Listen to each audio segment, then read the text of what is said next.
انسان کی قسمت خراب ہونے کے ساتھ ساتھ غربت بھی اتنی زیادہ ہو کہ بچوں کے لیے ایک وقت کی روٹی بھی نہ ہو تو پھر لوگ خودکشیاں کرنے پر مجبور کیوں نہ ہوں۔ 4 بچوں کی ماں سمینہ بی بی کی قسمت دیکھیے کہ بڑا بیٹا ذہنی معذور ہے، چھوٹا بیٹا دل کا مریض ہے، جبکہ شوہر بے روزگار ہے۔ ٹرین کے نیچے جائیں گے سب بچوں کو لے کے، بس جان چھوٹ جائے ہم لوگوں کی۔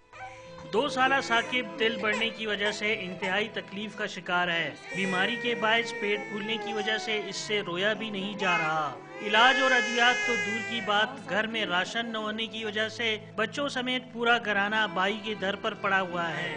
ڈاکٹروں کا کہنا ہے کہ ثاقب کے علاج کے لیے لاکھوں روپے درکار ہیں، لیکن 10 سالہ بہن اقرا پھر بھی پر امید ہے کہ اس کے بھائی ٹھیک ہو جائیں گے۔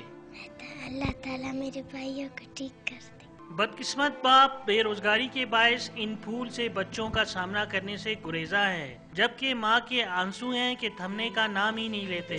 شاید اس ماں کے آنسوؤں پر کسی کو رحم آ جائے اور وہ ان کا ہاتھ تھام لے۔ کیمرہ مین فیاض احمد کے ساتھ خلیل احمد، ڈان نیوز، کوئٹہ۔